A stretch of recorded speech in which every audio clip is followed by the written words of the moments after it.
Decoded.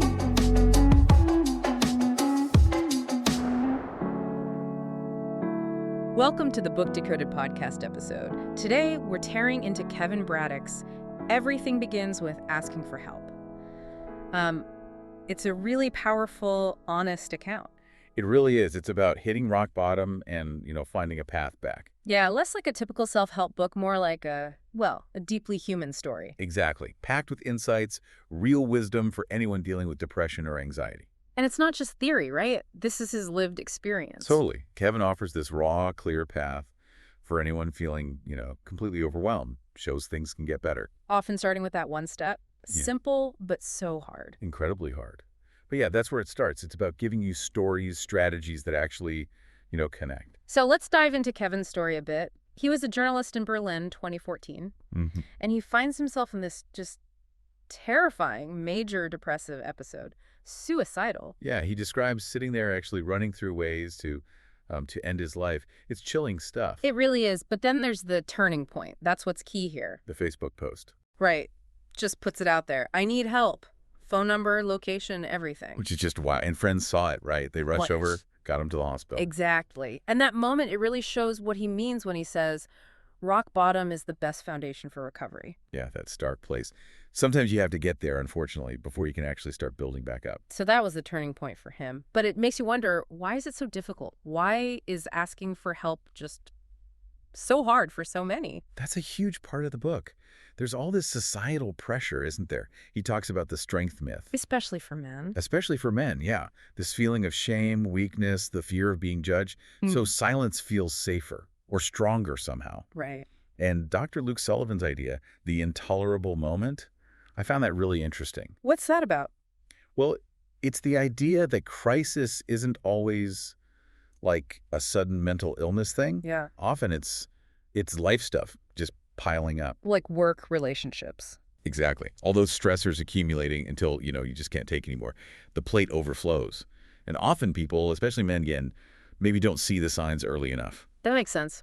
Kevin actually says he prefers the word honesty over vulnerability. Yeah, he does. He feels vulnerability can sometimes be almost performed, misapplied. Yeah. He points to Amy Winehouse, maybe. Interesting distinction. He suggests just simple, direct phrases. I can't cope right now, or just, I need help, straight up. No drama, just the truth. Okay, so from that honesty, the book lays out this holistic path. Mind, body, community. Let's start with the body. There's this striking idea from Dr. Tim Cantifer, depression as a physical illness, like a blown fuse. Yeah, isn't that a powerful image? It completely shifts your perspective. That's so. Well, if it's physical, like, say, a broken leg, you wouldn't just tell yourself to think positive, right? You'd rest it. You'd rest, right. Cantifer really stresses genuine rest and just doing what is easy, letting the system recover. And movement plays a part, too. Oh, massively. Things like walking, Tai Chi, even dancing. It helps reconnect the mind and body, gets those mood-regulating hormones like serotonin flowing again. It's about remembering you have a body. Okay, so body first, then the mind.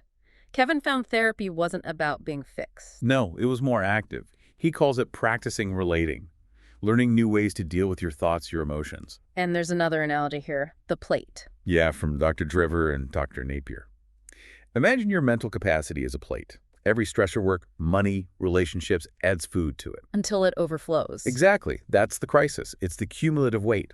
And medication, in this view, can be like assisted pull-ups. Assisted pull-ups. Yeah, like it gives you that lift, that bit of help you need to actually engage with therapy or build those coping strategies. It's not the whole solution, but it's support. And finding your own language for it all, not just labels. Crucial.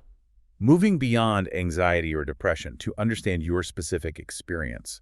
What does it actually feel like for you? Which brings us to the third piece, community. Absolutely vital. Mental illness is so isolating.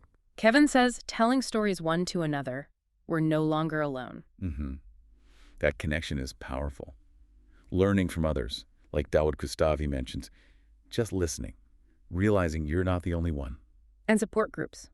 Places like Andy's Man Club. Exactly. Safe spaces, especially for men, to share without judgment. It breaks down that shame barrier. Shared experience is key. So body, mind, community. And then the book ties it together with purpose, patience, daily practice. Yeah, the idea that during recovery, maybe just getting better is your purpose for a while. And that chop wood, carry water concept. I love that. It's about the consistency of daily practices. Simple things. Like what? Reflection, maybe some movement, eating mindfully, good sleep. Those routines build a sense of control. They manage anxiety. They make the future feel less daunting. Takes the sting out of it a bit. Right. And it all requires patience. Recovery isn't linear. It's learning, changing. You have to be patient with yourself. So this book, it really hammers home that recovery isn't some final destination you arrive at. No, it's an ongoing journey. Often messy, yeah, but always possible. It's about being honest with yourself and others, making those conscious choices for your well-being. And finding real strength in connecting with people. So maybe the question for you listening is, what's one small, honest step you could take today for your own journey? Yeah, and how could embracing that chop wood, carry water idea, that daily rhythm, how could that reshape your path forward?